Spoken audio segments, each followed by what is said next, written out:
If you know the tune, help us.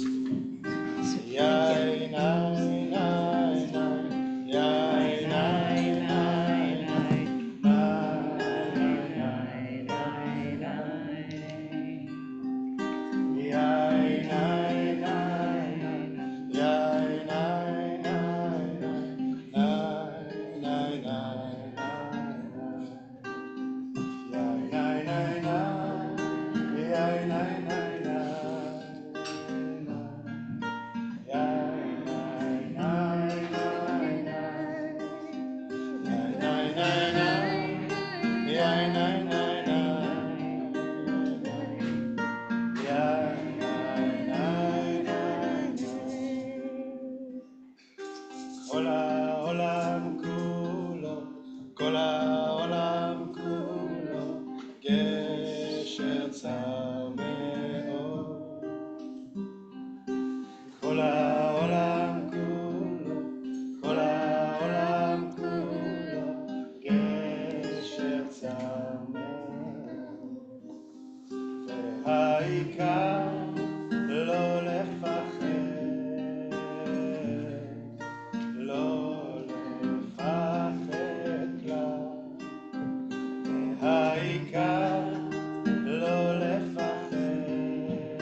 Good morning. Boker Tov, Shavua Tov, and Shana Tova. So many new beginnings in one day. It's amazing. It's amazing. Oh, Dan, would you be so happy? Yeah, we have quite a few people on Zoom, which is great. It's great to have everyone here. Welcome to this, I think, fifth or fourth, I can't count anymore, meeting of our Hall of the Bagel. And today we have a very special program. When we planned this series in the summer, it occurred to us that we have one of our sessions on October 6th. And we looked at the calendar and realized it will be just one day before October 7th, realizing that it will probably be a very charged time of the year for us all. And we realized that not only that it's been a year since, but the situation in Israel and the Middle East isn't over yet. So it's a very complicated situation and painful to a lot of us. And we thought, well, how best to address it? We knew that here at Temple Sinai we'd want to have something. We know that there's a big event at the Federation is organizing a great event at TBK, which we're all, I don't know if you're all, but many of us are attending. I'm personally very involved there. But we knew that we wanted to have something in-house, also in our community. And we thought, well, rather than asking ourselves what we think, feel, and believe about all this, why don't we ask some Israelis who are here? And most of you know that I'm also bicultural. And I've moved here from Israel, but I thought people hear me enough in this congregation all the time, especially during the high holidays. We are blessed with many people in our greater community who are, well, philosophically Israelis, ex-Israelis. I don't know exactly what you'll say, how you feel about yourself, but many people who are very from Israel, connected to Israel, moved from Israel here to Rochester either many years ago or recently. So the idea is to really have a discussion Zoom, right? with three wonderful people This is who not Zoom. come and be with us. To make sure that we're all. Maybe we should ask. Thank you, Dan. Dan is not only a panelist, but also been appointed. Tech support. Yeah, exactly. Yeah.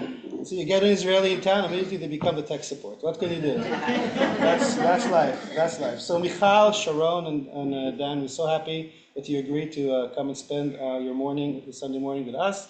It's a pleasure to have you. I'd like to introduce the three of you.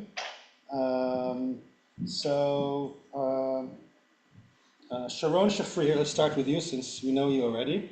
Sharon Shafrir is a Jerusalemite who made Rochester her home 21 years ago with her husband Shai and became a Sinai member 17 years ago. Experienced in Israel's civil service, Sharon is currently an inclusion advocate and public policy communication professional. Since January 2023, Sharon is dedicated to advocating for Israeli democracy and to creating and leading the Bring Them Home Now local volunteer campaign.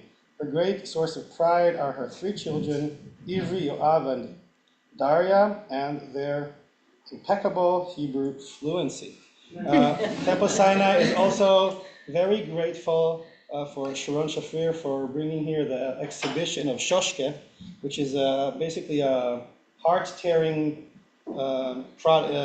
exhibit. If you haven't seen it, it's in our social hall.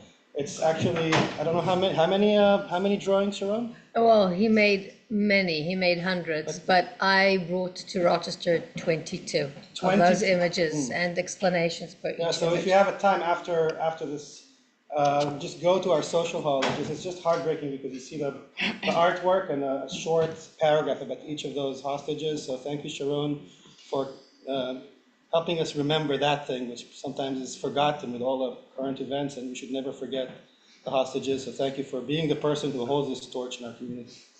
We appreciate that greatly. Dan Schrader. Schrader? I was thinking how to pronounce it. Dan Schrader. Not that important. Grew up in Israel and served for 14 years in the IDF, where he was an intelligence officer and a leader of the Tapiot program for technology leadership, of which he's also an alumnus. Since leaving the service, he's been a technology entrepreneur and consultant. Dan moved to Rochester in October 2023 with his wife, Rachel Present, a Rochester native, and I believe a member of TBK, right? Their family is there for many generations, and their three kids. Welcome, Dan, to Temple Sinai. And Michal, last but not least. Michal was born and raised in Israel and served in the IDF as an educator and Israel advocacy sergeant in the Education Corps. She holds a BA in chemistry from Hebrew University and a master's in public health from the University of Rochester. For the past 24 years, Michal has had a professional career in clinical research and currently works at Merck in global clinical trials operations, overseeing oncology trials in the Northeast. In her spare time, she volunteers and is currently serving her third year as a chair of the Jewish Film Festival. So here we have three very involved people in our congregation. Some are fresher, especially you and me, Dan, and some are more veteran here in town. And it's great to have the three of you here. We'll be asking what we're going to do today, we're going to ask our panelists identical questions, after which there'll be three of those, and after which, time permitting, we'll take some questions from the audience, And before I begin, I just want to say that understanding that this is a painful and charged topic for all of us, we just, everyone here can have whichever opinion and whichever point of view is very valid. This is a free country, everybody has their opinions. Let us just agree that our main goal at the end of the day is to heal and to uplift one another and to give strength. So everybody let's have that intention in mind. Whatever happens, and I'm sure that we're going to have a meaningful and eye-awakening event. So, let us see. Where are the questions? Let us begin with the first one. And who would like to start? Sharon, you'll start? Well, I just want to say Yeah. that this morning there was a terror attack in Beersheba, and we already know that a young woman was killed and 7 others were injured. So our hearts are with the families, and we wish the wounded a quick recovery. Thank you, Sharon. Maybe, do we need a microphone? Do you feel that we need a microphone? Okay. So could I have one? I'll have one of them, and then I checked this morning, they're both supposed to work. You just have to kind of press, Okay, can you hear me better now? Okay. So the first question, we'll start with Sharon, and we'll go in this order. Where were you on October 7th? How are the events that happened there affected your plans and the plans of your loved ones? And that's the question. A friend, can you hear me? No, because you have to press the button. I have pressed the button. Now I've pressed the button to my best ability. You're pressing it while you speak. While I Try now. While I speak, it's still. Yeah, just take this one. I'll worry about that. Okay, thank you.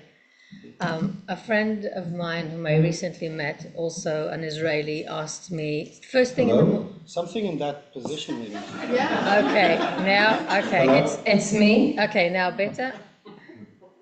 It's working. I'm not working. Okay. It's me. It's not you, it's me. It's a very good excuse. Here's what you're going to do all day, right? I think eventually. Okay, kind of not work. Okay. Just speak loud. Speak loud. Okay, I'll do my best. I'm terrible. Okay. If any member wants to go get maybe Ryan, who knows something about it. A new friend I was made acquaintance to is also a former Israeli, asked me, what do you do first thing when you wake up in the morning? Do you open the news on New York Times or another American-based news outlet, or you check Haaretz, which is the Israeli liberal newspaper? And I said, well, this is what I read. I read Haaretz first thing. That morning I was in bed. I woke up and it was Shabbat, and before checking the news, I opened WhatsApp. Israelis live and die by WhatsApp, and we have plenty of groups, a lot of activists, a lot of people that care, a lot of people that are engaged with Israel, and family. And the news were horrific, were just horrific. And I remember my cell phone just dropping on the floor, along with my heart. I sent a text message to my husband, Shai, who wasn't home that weekend. And I said, whatever you do today, don't open the cell phone, don't check your news, just come home. And of course he did, check his news. I made phone calls that morning. I made phone calls to my mother, asking her to lock the door and hide.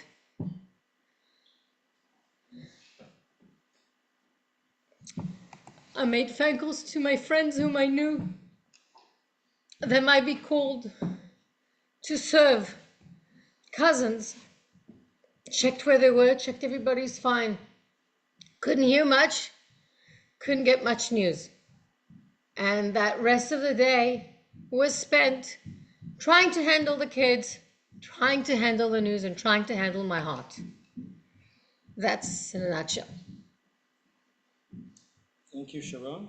So Dan, let's see if it works for you. Of course it would. Can you hear me? Is it working? No. Okay.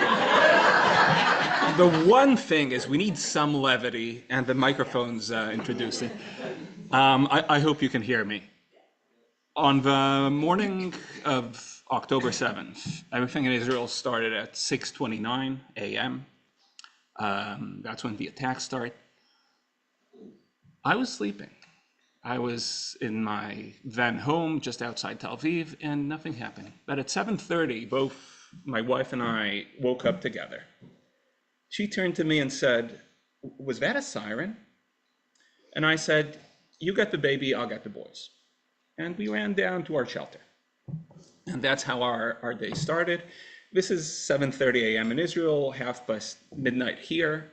So we didn't really have much of a news then. For us, it was yet another one of those days. And Sharon mentioned the WhatsApp groups.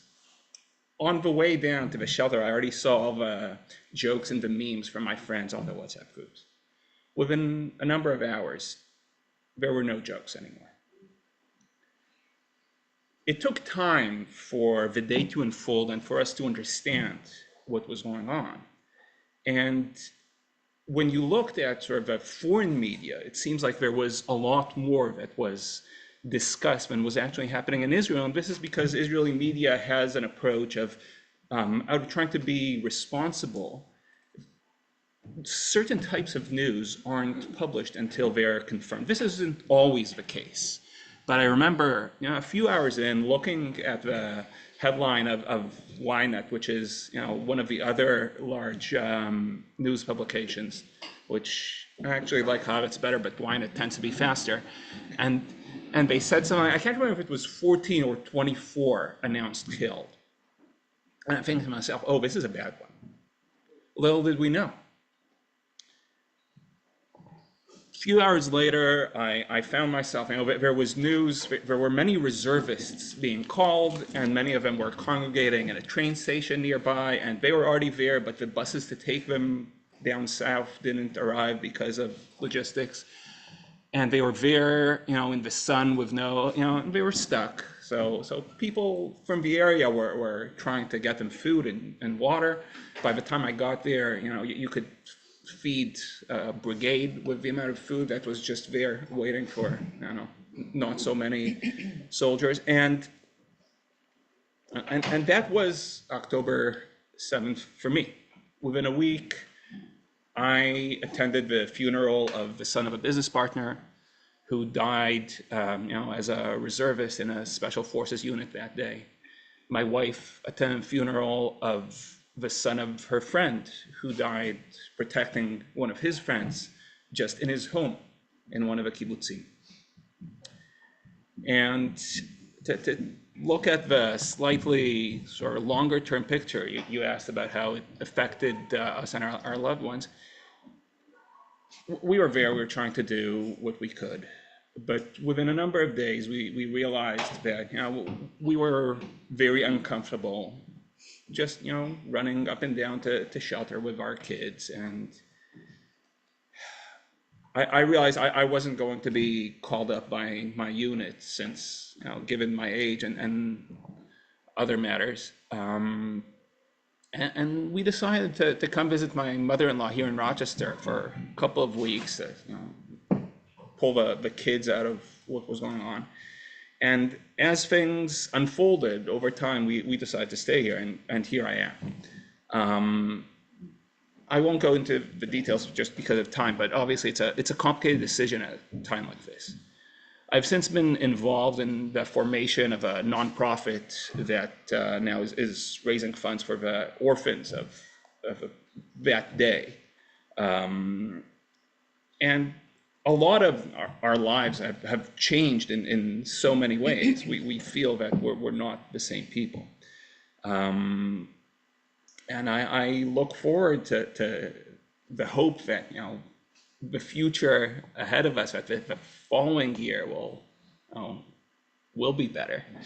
But this is still for us a very challenging time, and we don't, we don't feel that we came out of October 7th. I remember on the 100th day, people asking, how could it be that the date is, I can't even remember what it was, and it's still October 7th, and again and again. And that is where we are now. Thank you, David. I'll give it a try. Let's see. Can you hear me? Okay. Fire. Somehow they work on this side of the computer, but not on that side of the computer. So, So should we move a computer? You're the tech guy. So October 7th, it was nighttime in Rochester when the attack happened. Oren and I were cleaning up. We had friends coming over for the last night in the sukkah. We had a lovely dinner. We were putting the dishes away. And messages start to appear in our phones. That's really the beginning of the attack, where missiles were shooting over by Hamas. And we're used to it, Israelis are used to hear these news but something was a little different. The intensity, and then by the time we finished and we went upstairs, we started to see the images of the Toyota in the circle of, I think it was the road. And then we realized this is more serious. But we did not understand the gravity like anyone else. Nobody could understand the gravity of the situation. I think it was 2 a.m. before we went to sleep, and we wake up very early in the morning to start making the phone call, going family member one by one, to find out that Oren's sister's mother-in-law in Kibbutz Be'eri is locked in her mamad, in her safe room with her partner. We're talking about 80 years old woman with her partner. And the whole day we're trying to, communicate with Edna and find out what's going on, if she's safe. Luckily, Hamas did not get to her part of the kibbutz, and only at midnight she was able to be evacuated. Our nephews, Amit, some of you know Amit. Amit was a counselor here at Camp Seneca Lake. Amit, immediately as he heard the sirens, he did not wait. He's a student at Beersheba, engineering student. He did not wait to get a call. He immediately went to base. He's in the artillery. And Noam, his brother, immediately was called. He's in a elite unit of the tanks, and was for many months in Gaza. And I pray for Amit and for Noam because now he's in Lebanon.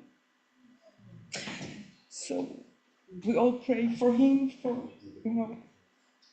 coming safe out of this.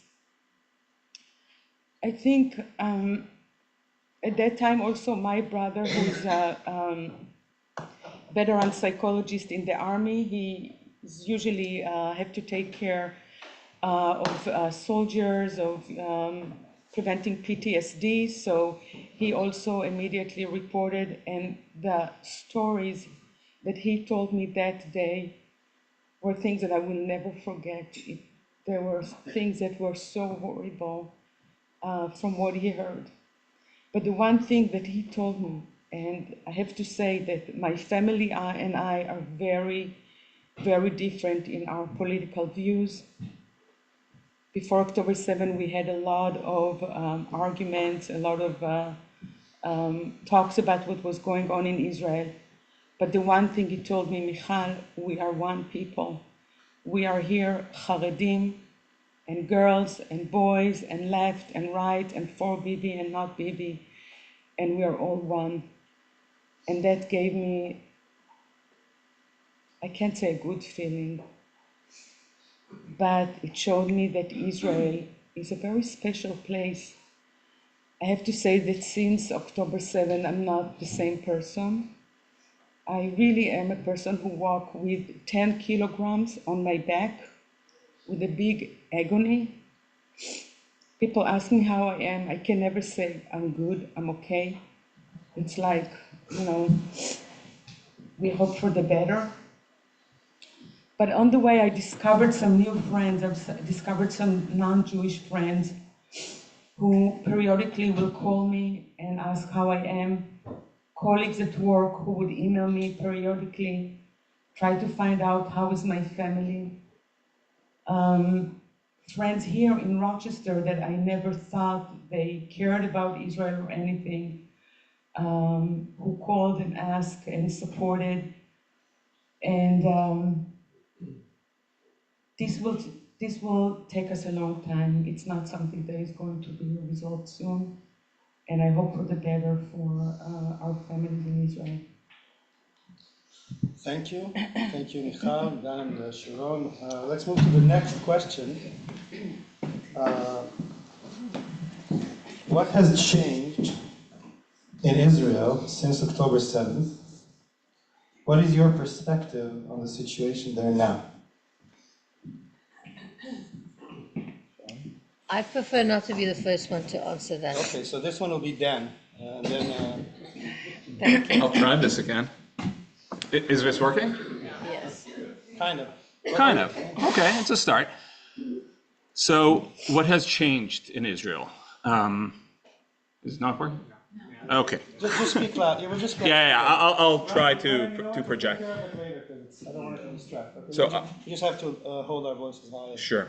Yeah. I told you about October 7th earlier. I'll tell you now about October 8th. On that day, my wife Rachel, who's now here, went to the grocery store because, life. And she came back and she told me, it was like going to visit a shiva. And that was the national mood that day. And on many days since. I remember a couple of days later, the Israeli public broadcasting organization started a podcast that was called How Do We Move On? And I remember a feeling of, on one hand, just feeling very out of place, disoriented, not knowing how we could collect ourselves and move on. And at the same time, I saw everywhere around me people who just out of the understanding of a necessity were looking for what would enable us to move on. In political science, there's a concept of rallying around the flag. And what you see is that when countries go to war, find themselves in war, are attacked, there tends to be a much growing or a much higher level of support for leadership. And for different reasons, that didn't happen in Israel, but I think that there was something equivalent to that, which was rallying around the concept of community and of unity, of Israeliness as something that brought people together and made them interested in just helping move forward, contributing to the communal effort. The number of people who, went to their reserve units, sometimes uncalled, as Michal mentioned. It's known that the percentage of a draft was well over 100%. People who were contributing their time as volunteers, funds, obviously also out of Israel, but in a very meaningful way there. I think that's the first sort of short-term effect, but you also asked about perspective for over time what happened, and here I'm more concerned. The first thing is that whenever I speak with my friends and family in Israel, which is multiple times a day, it just sounds like people still have an ominous feeling about what's going on, and not going into the reasons, because that would take us into the political or who's responsible, but this doesn't feel like a good place to be. And having that continue over time just creates a deep level of sadness. And the other thing is that rallying around community and unity, I'm sorry to say, seems to have disappeared. The one thing I would have expected to be completely uncontroversial, which is support of the families who lost loved ones, or worse, whose loved ones are held in Gaza, it is no longer there. And the conflict around some of these aspects of public discourse is deepening. And I see that as very concerning. In terms of my perspective, I think that this has turned into a conflict over the heart and soul, the very nature of the state of Israel. And obviously, each of the sides has a very strong opinion, and the intensity of conflict, of external conflict, intensifies in turn the internal conflict. And I hope for the best, but I'm very concerned. Thank you, Dan. Michal? Yeah, I can. So I wrote myself some notes, and I want to take it a different, a different topic. I agree with what Dan says, and but I spoke also with people in Israel who think like me, and I wanted to see their view. And what Dan experiences is very much what they said about one part of the Israeli society, but there is also other part that does feel the solidarity. They do feel that there is less tension in terms of people try to avoid animosity and discussions on topics that can bring, fight or whatever it is. So that's one thing. But I want to take it from different other perspectives. So let's talk for a change. One of the changes in Israeli Arabs in Israel. We do not hear from the Israeli Arabs at this point. And early on, when the war started, there was an Israeli Arab actress who showed solidarity with Hamas on social media. She was mocking one of the hostages. If you recall, the hostage that was Holocaust survivor was leading into the dungeons of Hamas in a golf truck. She was putting smiley faces. The immediate response of the Israeli government was to prosecute her for supporting terror organization and inciting terror. And there was another actress who also showed solidarity with Hamas. She got public condemnation. She was not invited to the premiere. She was an actress in Fauda. And I think that set the tone to the Arab Israelis. Are you supporting Hamas? Are you supporting Palestinian in Gaza? Or you are Israeli Arabs? And I think the one of the changes that you could see since October 7 is that Israeli Arabs are taking a stand. And they understand that if Israel does not, and I'm going to use the term here, win and victory. I want everyone to understand, I do not mean a victory that we are rejoicing and happy, because we cannot. This is not a war of victory. This is a war, when I say winning, I mean bringing safety and security to the people in Israel. That's what I mean. So I really want to make this distinction so that people understand what I mean by that. But they understood that if they want to live life the way they live, it's better for them under an Israeli government. That's number one. The other realization, the other change that you can see in the Israeli society is shift.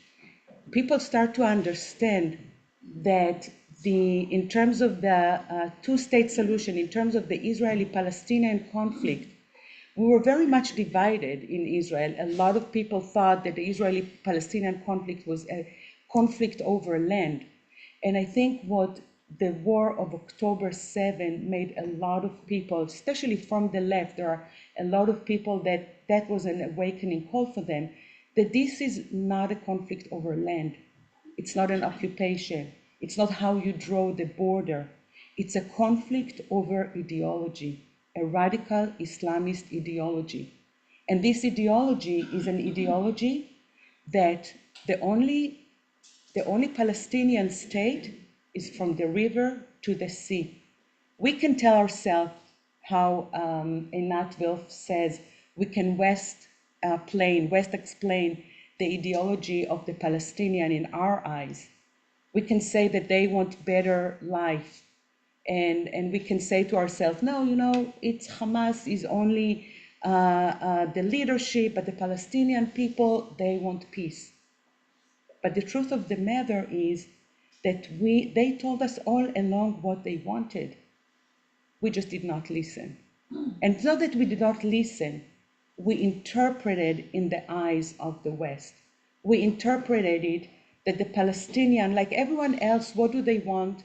They want their kids to go to college, they want their kids to get education, they want their kids to be contributing members of society. That's what we told ourselves. If only we give them land, if only we give them money, if only we compromise, they will be a partner for peace. But in their mind, to better themselves was to not have a Jewish state in Israel. And the only state that they were thinking about is from the river to the sea. I think that is a change in the Israeli society, that a lot of people now understand that what they say is really what they mean. And I want to take you also to something that is very important also, that Einat Wilf, that I like to listen to her a lot. And one of the things that she talks about, really about the ideology that we grew to think that the Israeli-Palestinian conflict is an occupation. That's what we learned from the 70s. But the Israeli-Palestinian conflict is a conflict that existed even before Israel was a Jewish state, was as Israel as we know it in 1948.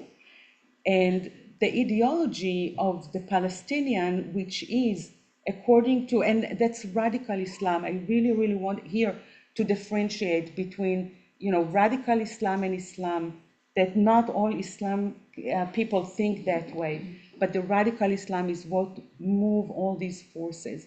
So in 1947, the British got the mandate over Israel, and they failed because their job was to create a Jewish sovereignty over Israel. And at that time, the belief was that the Jewish people should return to their ancestral land, which is Israel. And Ernst Bevin, which was a foreign minister in the British government, was required to explain why this goal was not achieved. It was achieved in Iraq, it was achieved in Jordan. France was able to achieve, creating Syria, creating Lebanon. Why the Jewish state was not forming? What was there? And I want to quote, I want to be accurate to the writing. So Bevin is coming back, and he said, in the mandate area, there are Jews and Arabs. So two people. There's no question that those are the two nations, the two people. And then he says, each one of them has top priority. And he called it the point of principle. And he says for the Jews, the top priority is to establish a Jewish state.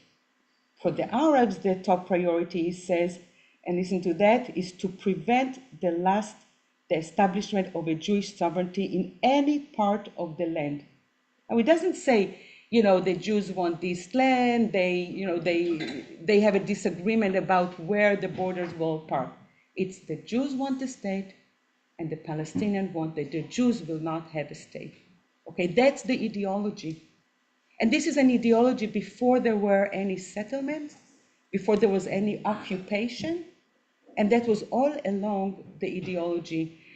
And there is a lot to talk about it. There is a lot to talk about the Israeli right and left in Israel, and where is the tear and why is it forming. In the nutshell, the Israeli left, everybody in Israel wants peace, okay? We're Jewish, we all want peace, okay? That's part of our DNA. But the Israeli left want peace, and they will sacrifice any, they are willing to sacrifice security and safety, and where the left want peace, but they do not want to sacrifice security and safety. Yeah. Okay. So I think that's in the nutshell. That's basically a change, the understanding that the Israeli-Palestinian conflict is a conflict on ideology and not a conflict over land. Shalom. Remember the question? Well, Thank you, first of Michal. all, thank you, Michal. History is written by the victor. So let's start with that. Let's move forward 76 years ahead, bringing us back to today. I will not repeat what Dan said. I heartily agree with what you had said. Israel as people had, and we as people abroad, Jews and allies, had proved that we support Israel and we believe strongly and will go to lengthy measures to make sure it exists and continues to exist. And I agree with both of my peers here that there's a severe rift in Israeli society. Mind you, it didn't start on October 7th. It started before that. Yet, in the weeks following October 7th, Israelis in Israel had proven that they can unite and contribute and do far and beyond for their country. And I think we as Jews and allies abroad have been doing the same. I, for one, have been carrying that weight since October 7th and even before, with my concerns about the future of the country. And I strongly believe that each and every one of you sitting here have a share in this dream, in the Zionist dream. I believe that we can do that together. We can find a way together with the peoples of Israel to create the safe haven that the state of Israel had promised Jews all over the world when it was created. I also strongly believe that you can be a Zionist and a true believer of the existence of Israel without living in Israel. Our grandparents had done that. Our great-grandparents had done that.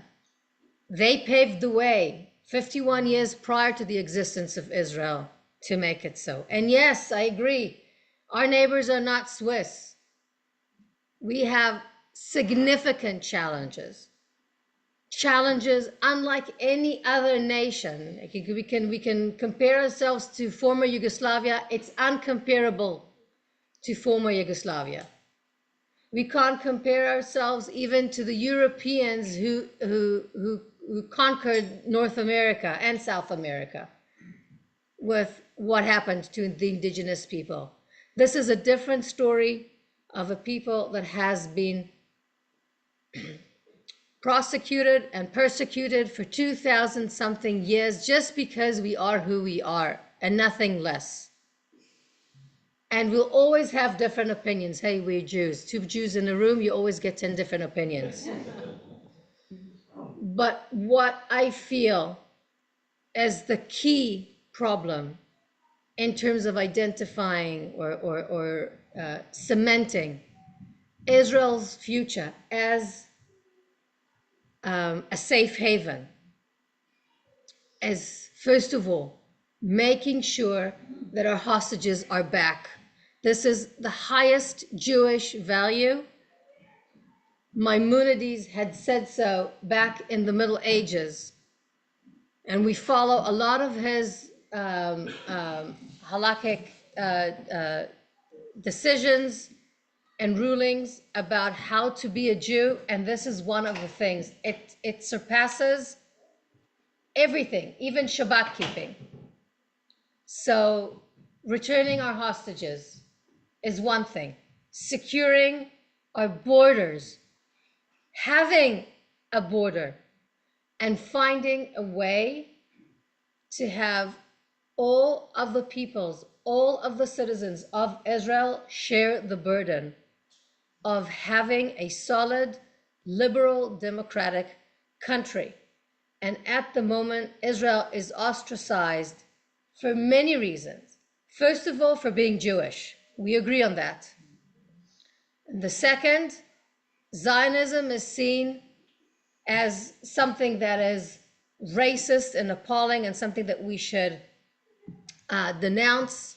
Not true. Zionism is the political way for us to exist as Jewish people. We don't have to live in Israel to be Zionists, but we're supporting Israel's existence. And the third thing, it has to be democratic, whether it has broader borders, whether it has narrow borders.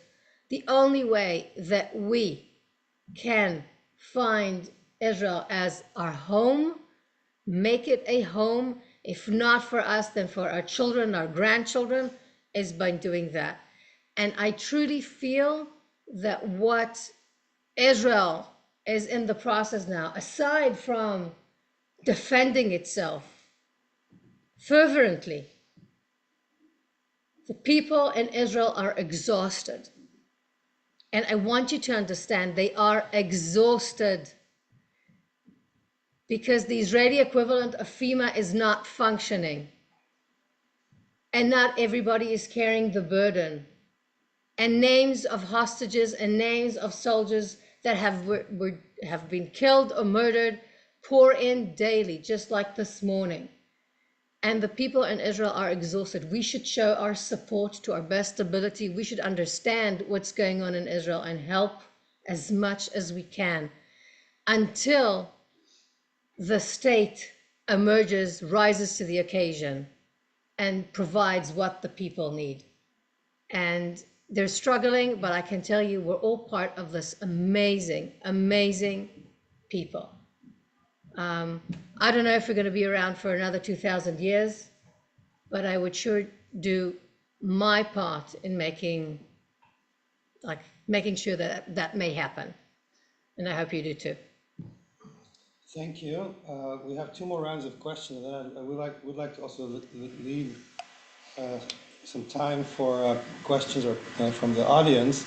So I just ask all of you that we really, I would speak for myself. I'm very happy. I wouldn't say happy, but I'm very thankful for everything that you were saying.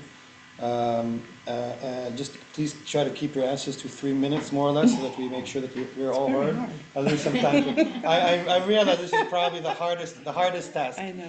Right. So question number 3, and also you've answered some of it, so you can also just decide what you want to repeat or not. What holds the future for Israel?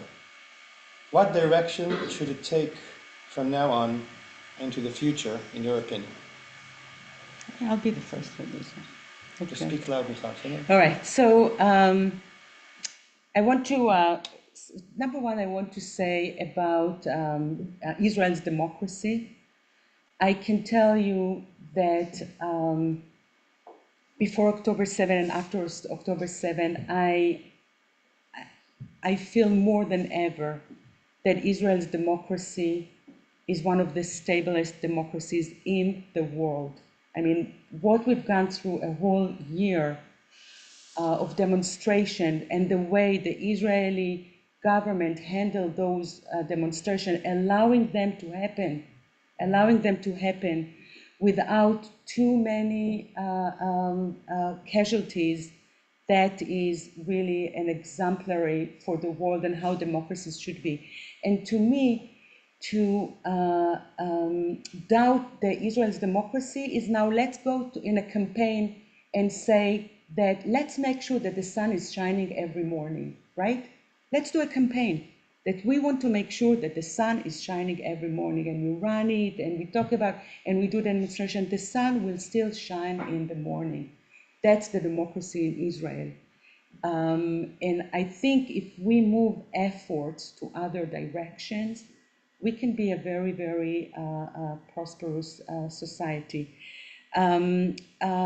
Professor Tal Ben Shachar was talking about a term that I just recently heard of, which is called I'm sure most of you know about the term PTSD.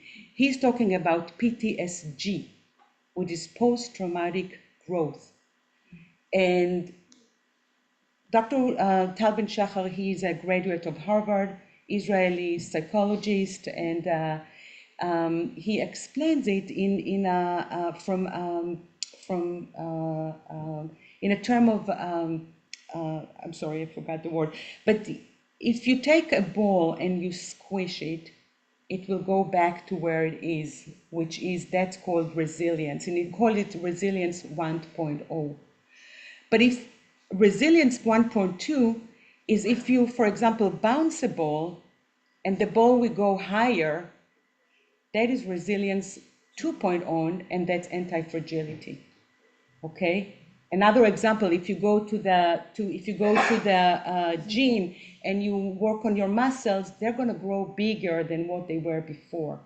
So that's anti-fragility, and the idea is that societies and organizations in crisis sometimes see a growth after they come out from the crisis. And I think this is the hope, that's the hope for Israel. That's, I think, where Israel will go after that. It's going to take years. We're not talking about something that's going to happen right away.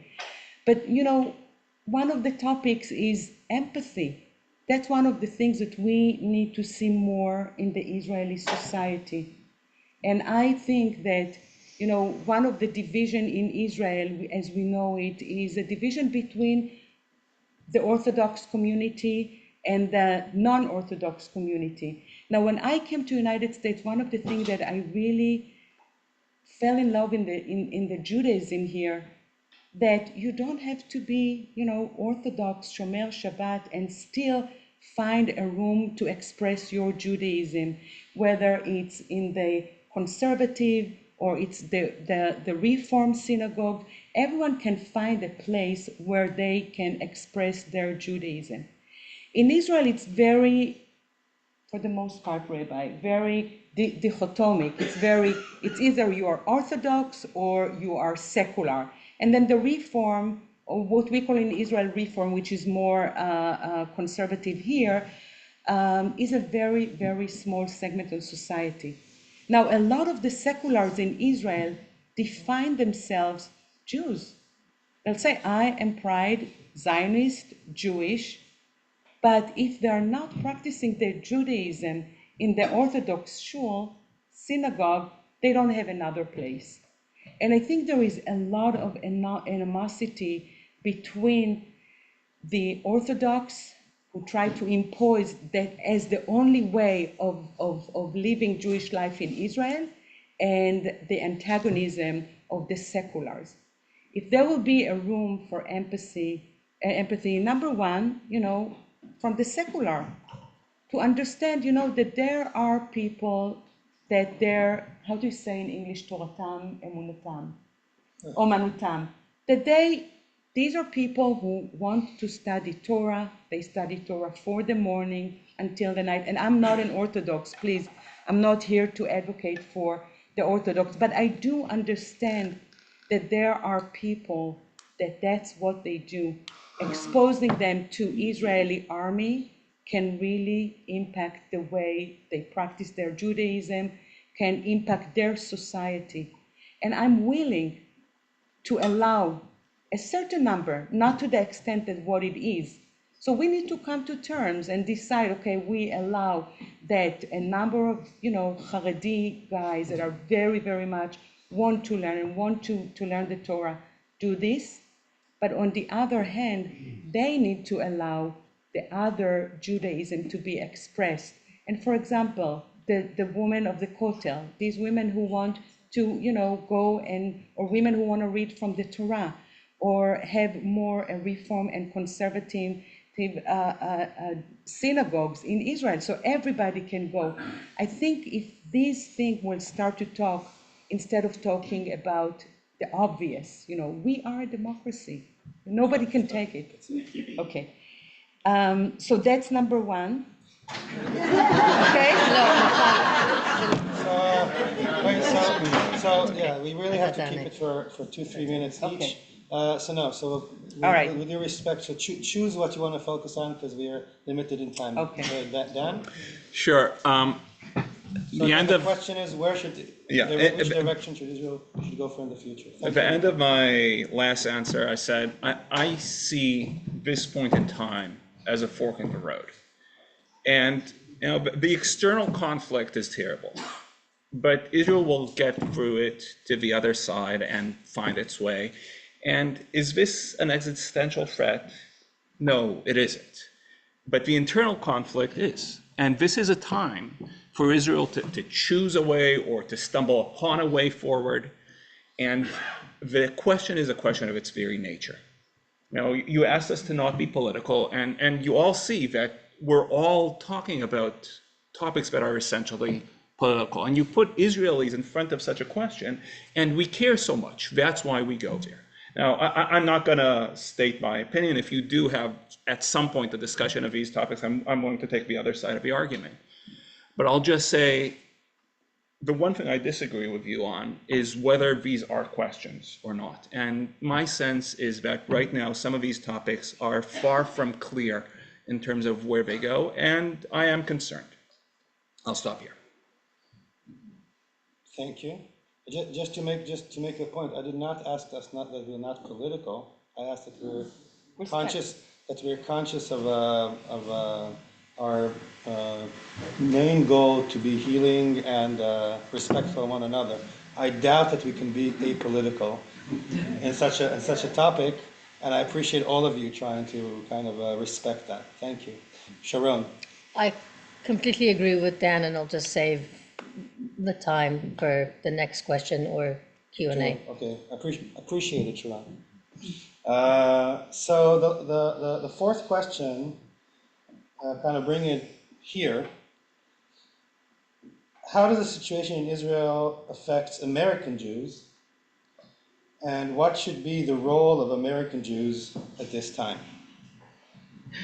Sharon, since you passed on the other one? Well, I just want to say, first of all, I'm American by choice. So even though I was born and raised in Jerusalem and had lived there most of my life, however, most of my adult life I've done here, I've lived here, and I've chose to move here, and we chose to build our lives and home here in Rochester in the United States. So I consider myself an American Jew. I happen to be an American Israeli Jew, but that's regardless of the point. I'm part of this community. I'm part of this temple. I'm part of the Jewish community at large. All three of us are, Michal, Dan, and I. And we have a role. We as Israelis have a role to bridge information to you, but you have a role as a Jewish community, as individuals, to learn about what's going on in Israel. Find ways of supporting Israel that may be sometimes out of the box or within the box, but not forget how important it is. And let's work together in finding ways of reeling in the next generation, because we're losing them.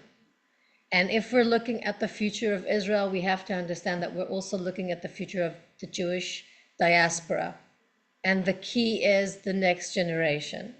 And we have to find ways together on making them appreciate their own heritage and the value of having a relationship with the Zionist idea.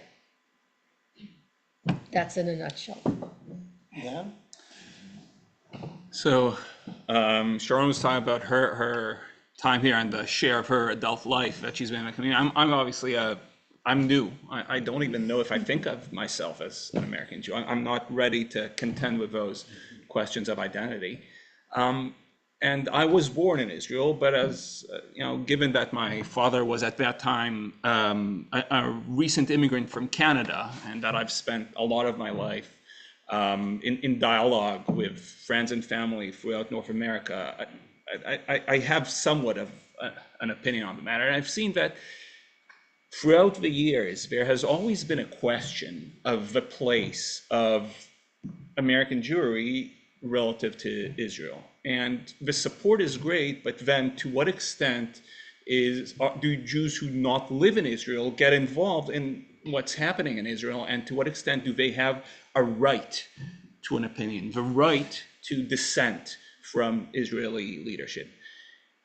And obviously now I'm speaking from a position of being here, but I was always of the opinion that the importance of Israel, what's happening in it, and its future to world Jewry is such that world Jewry should have a seat at the table. And I still believe that. These days, it is becoming clearer, not that it wasn't clear before, but maybe it wasn't as salient, that the situation in Israel is extremely complex. And the only way to have a meaningful opinion that could have any influence is to become knowledgeable about it. And you know, it's hard and it's time consuming and it requires so much effort. And yet what I would recommend to people who are interested is that they do what they can to learn more about what is happening there, and that at the same time they feel empowered to have an opinion, especially at a time at which there is such a rift between parts of Israeli society. And that where they feel that they are not supportive of certain actions or opinions voiced by officials, that they do not feel that that opinion is illegitimate. I don't feel that we must be supportive of everything, and that the concept of being supportive of Israel is of having some kind of monolithic opinion about what's happening there. And again, I hope for the best, and I'm concerned. And I hope that we can be a power that influences world events in a positive way. Thank you. John? So what has changed in America is the realization that anti-Semitism is here, was always here, and there are always waves in history where they come and go. What we experience now is really very, very much reminding of what Jews experienced before the Holocaust. The Jew was demonized, the Jewish people were discriminated, and now it's everything moving towards the Jewish state. So you will hear people say, I don't have a problem with Jewish people, I just have a problem with the Jewish state. With the Zionists, yeah. A personal story, I have a daughter who goes to Northeastern University in Boston. I can tell 90% of her friends were not Jewish. 90% of non-Jewish friends are no longer her friends, but not because she abandoned them. They abandoned her, all of them, okay? Our kids need us. Our kids in colleges need us. They need you, each one of you right now. The fight is real. And I was asked by someone from the University of Rochester, the anti-Semitism group, anyone who has connection to university, please join and help. This is a true fight. And that was really the biggest change since October 7th. That's what's happening right now. Now, anti-Semitism was all along existed. And I'm one of those who all along was yelling anti-Semitism, anti-Semitism, because I personally experienced it while working at the University of Rochester, not once and not twice. So it was there all along. Now it's more out there. Now they're speaking about it. Now there are publicly figures, they're talking about it. And what I want to say is, you know, everybody says that Israel, excuse me for the word, but Israel sucks in hasbara. Hasbara is advocacy, okay? Israel is really, really not good at hasbara. And you know, Israel cannot be good at hasbara because we're so a little compared to all of what's going on, celebrities that will tweet one thing and then millions of people will follow them and say yes. That does not mean that we have to stop Hasbara, but what we do have to do, and that is taking me to my early days when I came to live in the United States. I was a teacher at TBK, and I was teaching in the Hebrew school. And what was I teaching? I was teaching kids to read Hebrew for their bar mitzvah. Now, these kids are coming to the Hebrew school from a very young age. We need to teach them Jewish history. We need to teach them the history of Israel. We need to teach them the history of the Jewish people. All of these, we as Israel learned as part of the public system in Israel. So many of us, a lot of older people will come to me and say, I don't know much of the history. And I can't blame them. They were not learning that. I know Jewish Federation is doing now a lot of efforts to bring more education about Jewish history. There are a lot of opportunities there. Those of you who have children, who have grandchildren, send your children to a gap year. They can learn a lot there. Send your kids to the Hebrew school, and I hope the Hebrew school start to do more of that. Once they are connected to their Judaism, once they're connected to their identity, they can defend themselves, they can be stronger. And that's where so that's. Thank you so much. It's now 10:38. I suggest we give ourselves until 11. Is that okay? If any of you needs to leave early, I will not hold it against you. So let's just let those who need to leave, for if you have kids here or whatever. Before we open for questions, I'll say a couple of things. One is just give a minute. I do understand that some of us have to go to other places. There's also a social action meeting coming up very soon. So I saw some of those people leave, and I know why they're leaving. So just to say that I was listening to all of you. I with great interest, with both my brain and my heart, and my body also. And with many of the things that were said, I agree. With some of them, I had more difficulty with. I think that what I heard from all three of you is great love and concern to Israel. I'm pretty sure that this is something that we all share here in the room. Let's open it for questions. Let's make sure that the questions are short and the answers are short too, so that we'll have a chance to hear a few of the people. Yes? I have a comment more than a question. There have been a lot of protests in this country over the Israeli response in Gaza, etc. And each time I always think that what would the U.S. have done had there been an armed group in Mexico that for 30 years wanted to destroy the U.S. and then suddenly sent a group of representatives into Texas and murdered 1,200 people. What would the U.S. have done? They were funded for 15 years. Gone and destroyed Mexico. So why is this situation any different? Mm-hmm. So I don't know, this was a comment that was posed as a question at the end. So would any of you want to? Okay. Mm-hmm. So Israel is held to a double standard. That's part of anti-Semitism.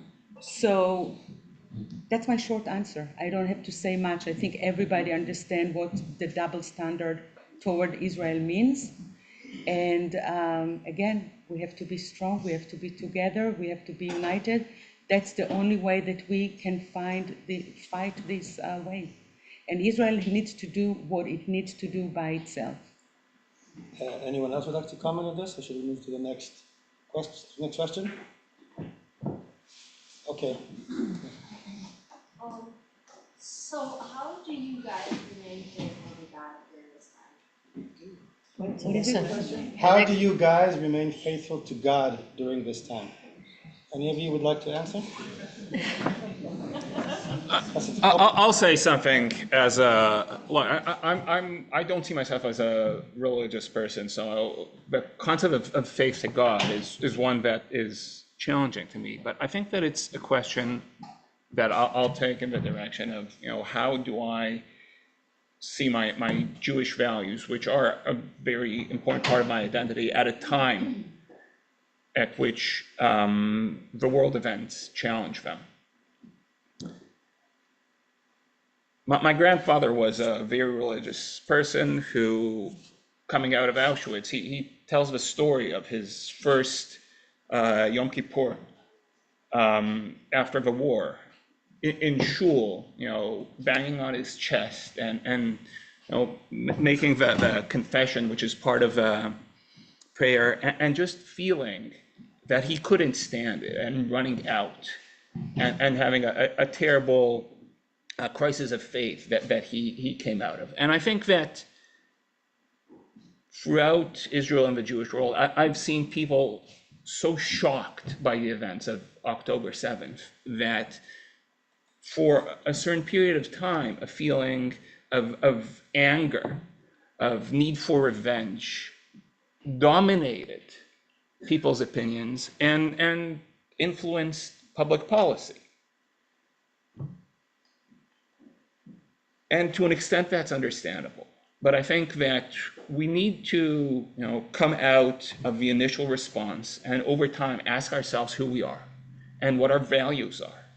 And yes, we have been terribly wronged. And yes, we absolutely need security. But the question of how that is implemented is a question that now, and frankly, for quite some time now, we are ready to answer not only out of the initial sentiment, but also out of questions of our character and our beliefs. And that is what holds me in, allows me to remain faithful to my version of what I think you're referring to. Maybe let's hear another question. Yeah. So right after October 6th, Speak up. right after the events in Israel, there was so much going on, with all of us, I think, or I should speak for myself, but for many of us, and including hearing horrific things about withholding food and water from Palestinians. And, I think the question is, how have we been thinking about Palestinians versus Hamas, and whether or not they're together, everybody who's Palestinian is Hamas. And also, we haven't talked about two-state solution at all. And I don't know if this is a time to do that, but just kind of wondering if Looks like we're gonna have to make have some more panels in the future. I can take this question. So first of all, in terms of Palestinians, the one who really care for Palestinians, that's Israel. It's not Hamas, okay? Israel is the one who deliver food. Israel is the one who deliver medication to the Palestinians, even though they haven't given us any information about our hostages. But I don't know if anybody is aware that Hamas is stealing this food that Israel delivers and sells it to the Palestinians. Okay, now the biggest question is, what is the part of the Palestinians? Okay, let's say we say Hamas is all a terrorist organization, but the Palestinians are peaceful people. So we talked about the ideology. Okay, UNRWA is the organization that's responsible for education of children in Gaza. These children are learned in school, in their textbooks, to hate Jewish people. There are tunnels. Can I interrupt you for a second? Because I think we're aware of. Right, but you're asking the danger to right to Israelis. Okay. But I think from my perspective, what I struggle with is how to bridge this. Okay. And are we going to say, well, we just have to see all Palestinians or all Hamas as Palestinians, and how we deal with giving them the rights that they also deserve to have. So, Just so wanna- the thing, I want to continue. תביא בקצרה ואז Okay, נהיה so I want to continue, okay? And that's the thing that I was saying, that we were not interpreting what Palestinians say, their ideology, from the little kids in school until the older people. There may be a small segment of Palestinians who want peace. We don't know who these people are, okay? Maybe there are very few of them, okay? They proved what they wanted in October 7th. Okay, it was Hamas who entering the kibbutzim, and then there was the civilian Gazans who came with canes, who came with flip-flops. Those are Gazans. They were giving candies when the kidnaps were moved into Gaza. Okay, that's Gaza. These are the Gazans people. Okay, so the question, and they're holding, okay, and you know, Hamas would not be able to carry what they carried on October the 7th if they did not know that they have a support from the Palestinians who live in Gaza. They would not do something like that, okay? So they did have. Now, the most important question is, what's the future? Because, you know, we can talk about what's bad, but what the future holds for the Palestinians. So, first of all, the Palestinians need to understand that they have to drop the ideology of the radical Islamic ideology that Israel should not govern Israel, that Israel should not have a sovereignty on the Israeli land. That's number one. And from there, once this ideology is eradicated, then we can build from there. Then they can build a more healthy society. And we have to look at what's going on in the Middle East, okay? We have already 4 countries that have peace with Israel. Okay, we have Sudan, we have Morocco, we have the Emirates, we have all these countries, and we have, you know, on the way Saudi Arabia. These countries are abandoning radical Islam ideology, and they want to go towards more modernization. And now, when we say modernization, don't think they're going to be Switzerland, they're going to be America, but they adopt this ideology. Thank So. you.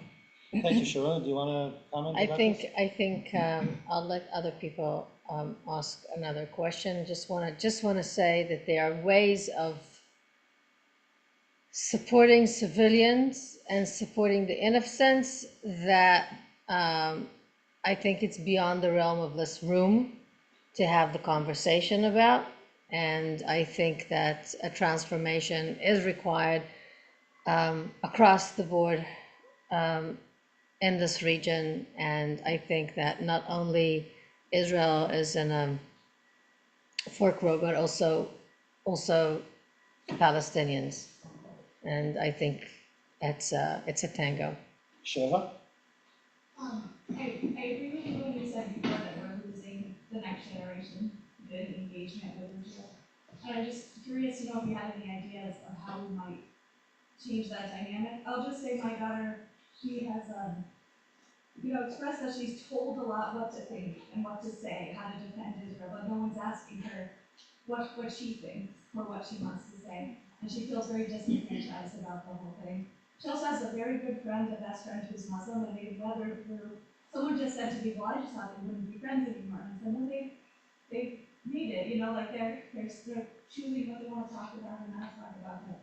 She's navigating that without, you know, much support from the larger community. So it's interesting, and I know Lila, and she's wonderful, but I also, yeah, we also have, I have friends that are Muslims that have reached out to me following October 7th, and we're still in touch, and they're always way to bridge. I don't know what the answer is, how we can reel in back the younger generation. I'm struggling with that myself with my 19-year-old, who says, you know, it's easier for him, he's Israeli American, or he's American with a very strong Israeli background, he's fluent in Hebrew, he has friends and relatives in Israel, and he goes back and forth, and it's for him, it's natural, and he'll be forever culturally Jewish. With that said, he doesn't give a damn. He gives a damn about Israel, he doesn't give a damn about what we call organized religion. And we'll have to find a way, and I don't know how. And it's a brainstorming that we require. our generation is required to do that, to do the thinking, think outside of the box. Things that worked for us and worked for our parents doesn't work for them. So we have to find a way. Agree with you. I don't know what it is. Shoshana, thank you. Shoshana? Actually, as a response to your response, as one of this maybe next generation almost, like I might be aging out of it a bit, but I'm pretty close. And I can say I did not consider myself to have grown up Jewish. I was raised functionally atheist in a mixed family in Wisconsin, where there were, to my knowledge, 5 children who were close enough to Jewish descent to be called Jewish, including myself and my brother. And this was a high school with 2,000 kids, and we had 5. So I did not grow up with any sort of attachment, particularly to being Jewish. It was sort of just a novelty, a little bit of excitement in my history.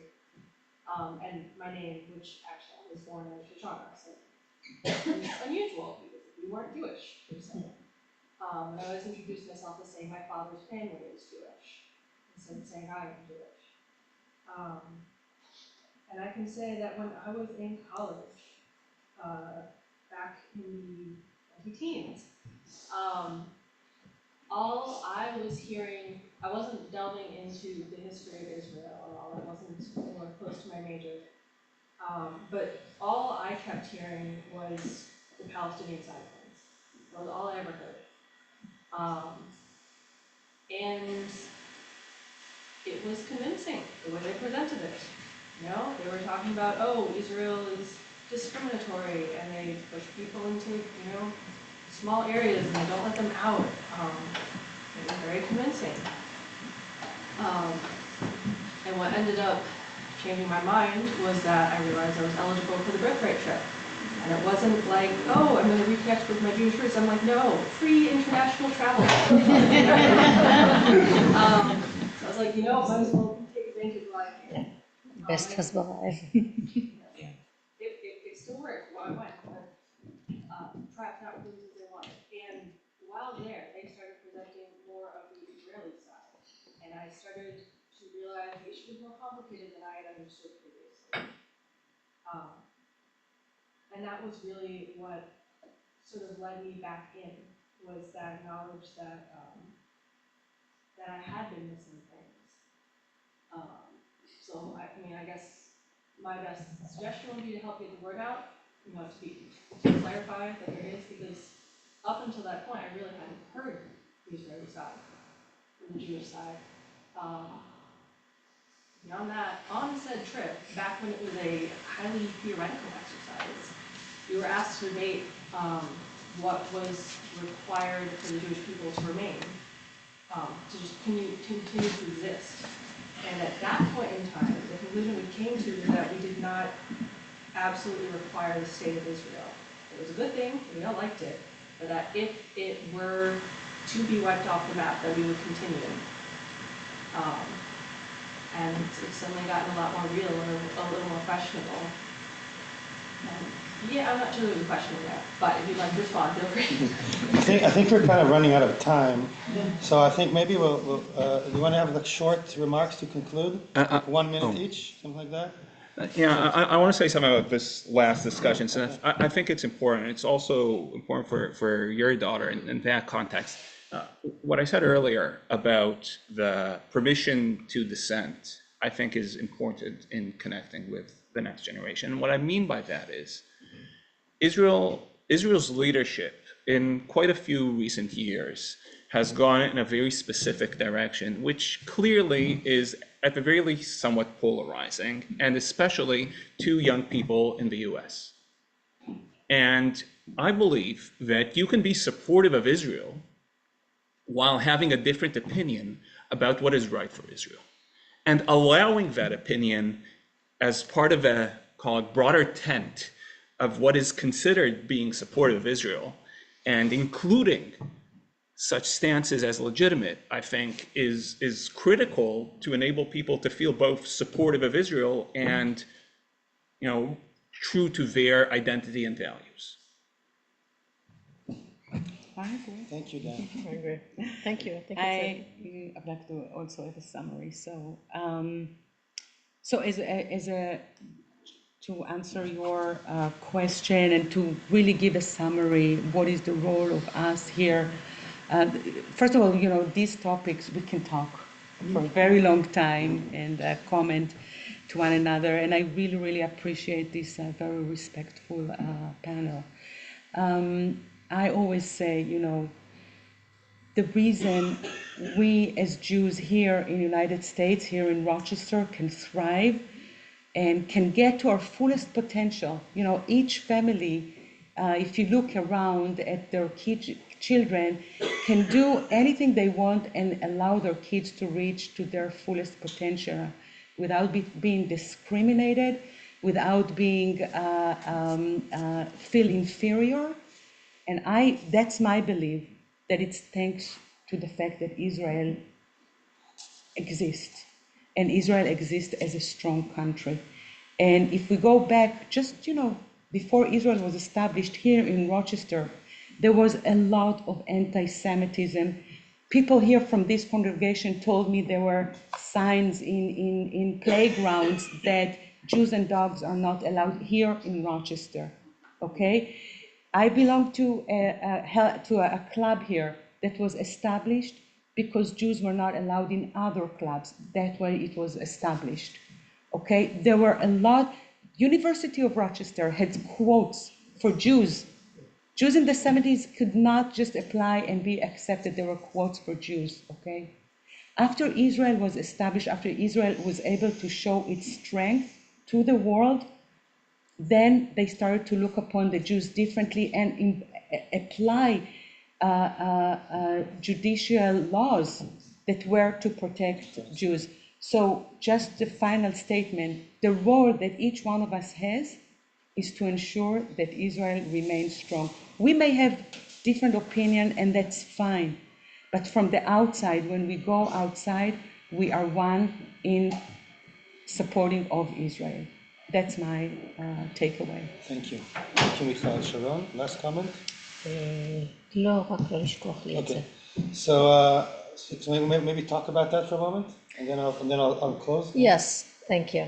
So what I've been doing for the past year, I've been, as I mentioned earlier, as Rabbi Zohar mentioned earlier, been leading the volunteer operations of Bring Them Home. And we are focusing on supporting projects in Israel and communities in Israel. And we were reached out by Kibbutz Kfar Sold up in north of Israel. I don't know if you're aware of the fact that in north of Israel, in the Galilee, there isn't any single hospital. There's one in Sfat, but for all the other communities and towns and cities up in the north of Galilee, they don't have any emergency room available. So one of the kibbutzim, many kibbutzim, but this particular kibbutz had created an emergency infirmary, and they need support to stock it up. I am collaborating with Dr. Rabbi Till from Temple Sinai, and we have a list of the things that need support. Our goal is $3,500 in order to supply it. So if you would like, you can take a flyer, you can scan and donate directly. It's a tax exempt donation, and you just put in the donation that it's Kfar Sold Rochester. So the money goes to our project. And you can also stop by outside. We have a little desk. We sell the Shoshke art stuff, and all proceeds go towards this project. And that would be a wonderful support. And, stay tuned, because we will need the support of our community. We need to help those communities up in the north to survive this horrible war. Thank you. Thank you, Sharon, for moving our panel for somewhat more of a practical, what can I do? I think regardless of our political opinion, supporting a hospital is always a good thing, especially in areas where it's most needed and is lacking. So I'd like to thank from the bottom of my heart our three panelists who really rose to the challenge of bringing themselves, their hearts, their brains, their opinions to share with us in these difficult times. It's not easy to speak to a room full of people that you don't know what they think and what they believe and how's it going, and I'm really grateful. I think that you helped us feel and understand just how difficult, complicated, challenging things are. I think that just from hearing that, feeling the intensity in the room, we can feel as a community, me as a rabbi, that this conversation isn't over. I think that this issue is a grave one. It connects to all of us, to the roots of our identity, to the roots of of who we are, our security, our ethics, our values, and it is something that we have to let's say curate in a very gentle, though yet committed way. And I think that what I would like to see with this community moving forward is that we will create the vehicle by which Temple Sinai can be more involved in this, and maybe even in a more organized fashion.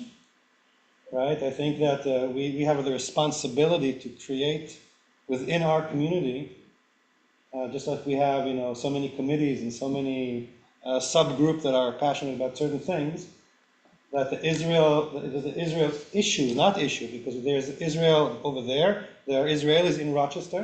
What are we doing about connecting with them? Not much at the moment, right? There is a question of how to handle Israel issues in the greater society at large, and I think that a body, an organism such as Temple Sinai could play a significant role in all of those. First of all, to help each other, to support each other, and to form the platform that even when we disagree, and even if we deeply disagree, we all have a place around the table or in the room. Okay? That is something that we have to work on, and then from that to grow. You spoke about growth.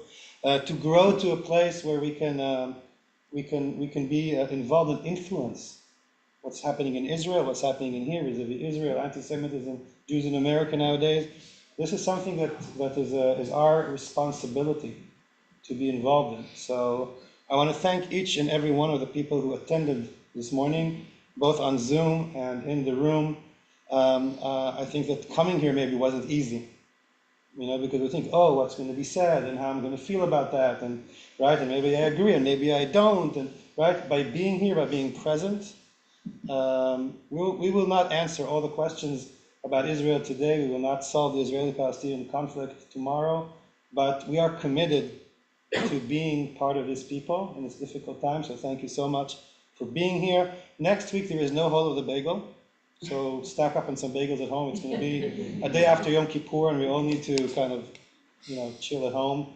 But the week after, I believe it's going to be Leslie.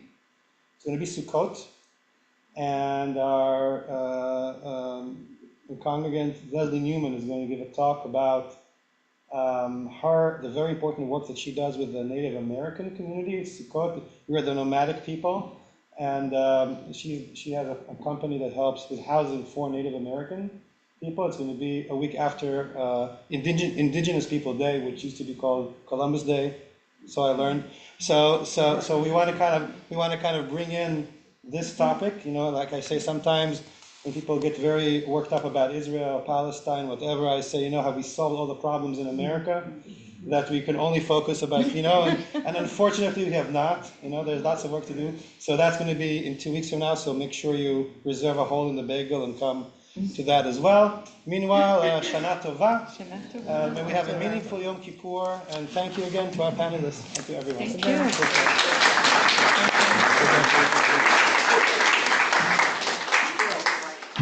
Any of you would like to pick up one of those flyers? Yes. I have to run to the social action committee. Thank you. Nice to meet you. Thank you. And you know what? And the